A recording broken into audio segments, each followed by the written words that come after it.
What's up everybody? I am going to be doing a epoxy resin basics video.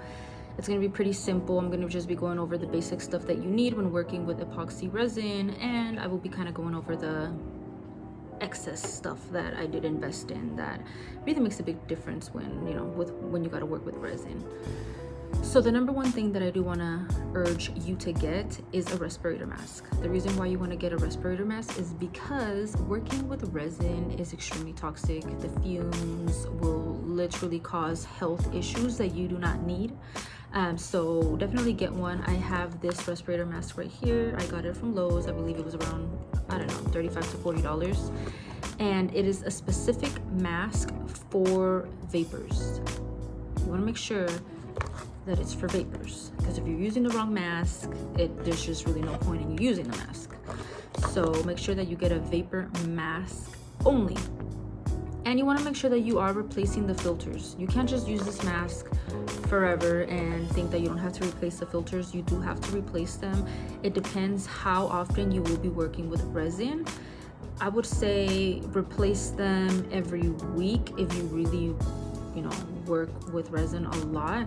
I probably haven't replaced mine in a month, but it's only because I don't really work with resin too much these days, so I haven't really had the need to replace them. But on days or on weeks that I do work a lot with resin, I want to make sure that you exchange these out and you switch them out. So make sure you do that. Another thing that you want to invest in are going to be gloves. Okay, gloves, you have to use them. I know that there are a lot of videos out there on TikTok where people don't use gloves, but you should use gloves, because let me tell you that when you get resin on your hand, resin heats up. So if you're working with resin that's heating up, that's gonna fall on your skin and it's gonna burn, or you're gonna get a rash. And it just feels extremely sticky on your skin. You can wash it off with water. You can use alcohol wipes and it will still be on your skin. And it's just an icky feeling that I personally don't like. But if you don't have a problem with it, I guess do what you gotta do. But I would invest in gloves. I bought these black gloves that I got at Lowe's for about $10 to $15. I actually can't remember, but they're pretty good and they're thick. So get some thick gloves, okay? You want to make sure that the resin doesn't seep through your gloves. That's very important. Another thing that you want to invest in is your resin. Get good quality resin. When you go on Amazon, they have really affordable resin. However, you got to think about quality. And if they're selling you something for cheap, it's probably because the quality is not that good. And trust me, you will know when you're working with shitty resin or resin that's just not that good. You won't know. You will just know, because I've worked with resin that has horrible amount of bubbles no matter what you do, no matter what steps you take. Even if you follow the instructions, there are a lot of bubbles. And when you get a lot of bubbles and you can't get rid of them, when you are demolding, there's a lot of bubbles, and it's just a mess. Everything just looks really, really bad. I've worked with resin that was really questionable. And let me show you a resin that is extremely questionable that I still have yet to finish, and I bought a gallon of it. So it's still sitting there. So this resin is the Diamond Clarity, okay? Let me tell you, it is not Diamond Clarity, because this resin bubbles up like a motherfucker. It does. I mean, I follow the instructions. It literally tells you go on the site to look at the instructions, and I could never get it right. One time that I used this resin and I had very, very little bubbles, but it's so bubbly that as I'm mixing it, bubbles start going in the air. And I've just tried many different things. I followed the instructions and it was just a mess. So I tried to not use that resin for my molds. The resin that I use for my molds that I really like is this Art and Glow resin. You get 32 ounces combined, but each bottle is 16 ounces. So you get 16 ounces of resin, and then you get 16 ounces of hardener. And let me tell you, I love this resin. I have very little bubbles with this resin. Longer working time versus the other resin that I showed you guys. Shitty working time. Let me tell you, it starts heating up almost immediately. It doesn't matter what temperature it is, it just heats up, and I don't like it. This resin, however, has a longer working time. It's just beautiful. I love this resin and I will most likely keep buying it. The only con of this resin is the smell. It has a strong smell. I worked with this resin one time indoors as an emergency purpose. You should never work with resin indoors, by the way. Be in an open ventilated area. Make sure that you wear your mask and your gloves, because if you're working in your living room or a room in your house and you're using resin, you're just asking to have horrible health issues. So I don't suggest you do that. But I did work with this resin indoor once, and let me tell you that it stunk up like almost the whole house. So just don't do it. Definitely work with this resin outdoors, please, in an open ventilated area. I cannot express how you should be working with resin in an open ventilated area, guys. No se hagan pendejos, don't act fucking dumb. Like, just don't do it. Please don't do it. Another thing that you want to invest in is going to be alcohol wipes or a bottle of alcohol. I have both. I got these alcohol wipes at the dollar store, but as you can tell, they are $3.99, so they weren't $1. But I love them. I use this to wipe down my glass. So if I'm working with glass and resin, I wipe it off just to make sure that it has no fingerprints, no dust. This works really well. And I also use these wipes to wipe down my area after I'm done working, or while I'm done working and I notice that I get resin on my table, because it takes it off immediately. And I do have rubbing alcohol in a bottle as well to just wipe down, you know. Sometimes you'll get like spillage right here on your bottles, and it cleans it off really good. So when you put it away and you store it, it's not all dripping down and, you know, it's a whole mess. Something else that you want to invest in is a sandpaper. I do have some sandpaper, but I haven't used it. I think I only used it twice. And I got this sandpaper at Lowe's. It comes with different textures. It goes from fine to very fine. And I believe you can use this on, if you have a sanding machine, you can use it. Personally, I just kind of got this. I wear gloves and I just sand. But I don't sand too much. And make sure that when you are sanding, you are in an open ventilated area, because you don't need the resin particles going inside of your body or just circulating your house. So make sure that you keep that in mind as well. Another thing you want to invest in are cups.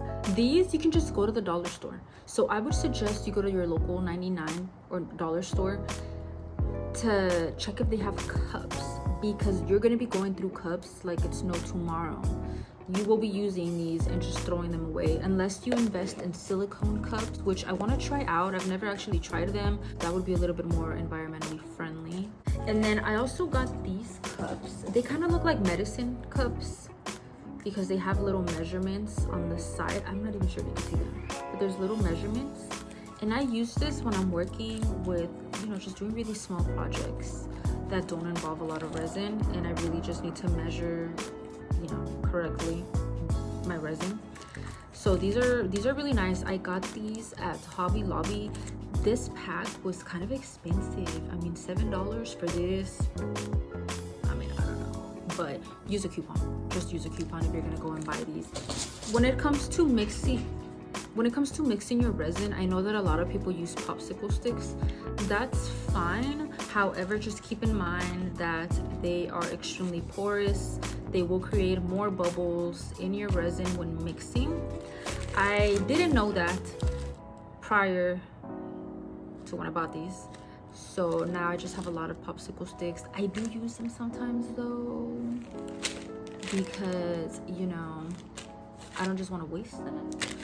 So I use them sometimes because the resin that I do have doesn't create a lot of bubbles. However, if you just want to make sure you're on the safe side, I would invest in some silverware. You can find these at the dollar store as well. It's just plastic silverware.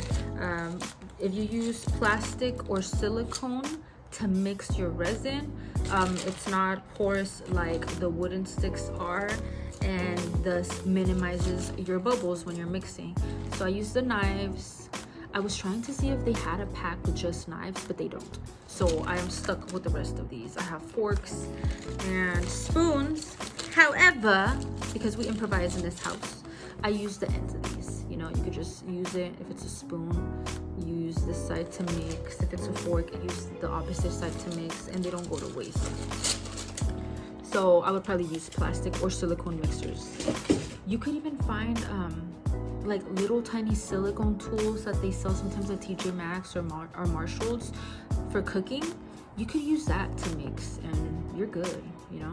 I have these brushes. These are foam brushes. I use these sometimes to brush, you know, resin on certain things. However, I haven't used them a lot lately because I use something else. I stopped using these. They're just kind of there just in case, because you never know. I keep things sometimes because for whatever reason I'll be like, oh, I have this or that I could use, you know.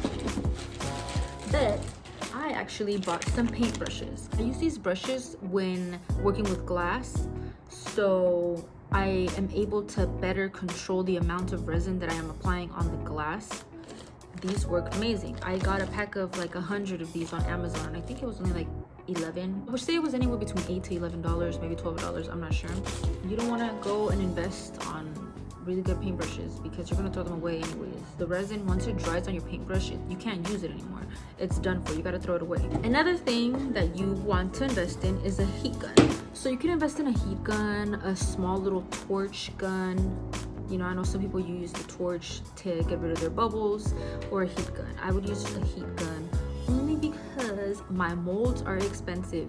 I invest in good quality molds. I don't buy molds from eBay or Amazon. Any mold made in China that is cheap and mass produced, I don't do it, because half the time those mold companies are ripping off independent mold makers, and they are ripping them off using their work, using their molds, and sell them for cheaper.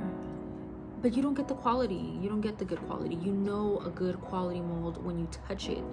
This is a heat gun. I use it a lot when trying to get rid of bubbles once they're in the molds. I have been trying not to use this heat gun too much because when you're working with really good silicone, it could be a little sensitive to heat.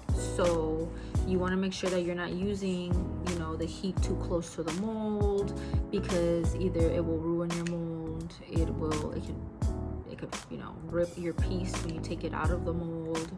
Not rip your piece, but rip your mold apart. It could happen. So just be careful with the heat gun, okay? Don't go too crazy with the heat gun. Another alternative that you can use is putting alcohol in a spray bottle and spraying your resin when it's in the mold. To my understanding, it eliminates bubbles. I haven't tried that method yet, but I will be trying it because I used my heat gun on one of my molds, and if your mold gets a little, you know, whether it gets scratched, scuffed, punctured, if the heat messes with the quality of the mold, it will show in your final piece. So I'm just letting you know, when you demold that piece, it will show. So you want to make sure that you are also storing your molds in a secure area where there's minimal dust, where they don't get scratched, and they're just, you know, in a safe environment, because molds are really sensitive and they can be really expensive. I think my most expensive mold that I've ever bought was about $50. So I'm just letting you know, molds need a lot of tender loving care. Another thing that you should invest in, and I found these at the dollar store as well, are these. So these are little cups with lids. They're for your salad, I suppose, your salad dressing. But I got these because I store my flowers, my dried flowers in here. As you can tell, they're in there. I also put my beads that I use for my resin in here. Here are more flowers. It makes them a lot easier to just separate instead of just keeping them in the bags. I feel like they look a little bit more organized like that. Another thing you want to invest in is a scale.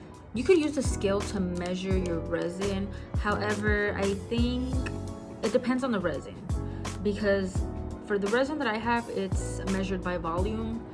So I've never used this scale. The only reason I would use this scale is if I have to shape out a package somewhere, and it just comes in handy when, you know, knowing how much your item weighs after it's been packaged. Something else that is really handy, if you're going to be doming your projects, you could dome your projects by just you know, putting the layer of resin and taping the back of it. So let's say you're working with a coaster, you can take the back of it or the side of it so that the resin doesn't spill to the bottom of it and cures and it just looks like a lumpy mess at the bottom. But what I use is liquid latex. This liquid latex, I got it at the spirit store when it was Halloween season, and you could use this to put on the back of, let's say, a coaster.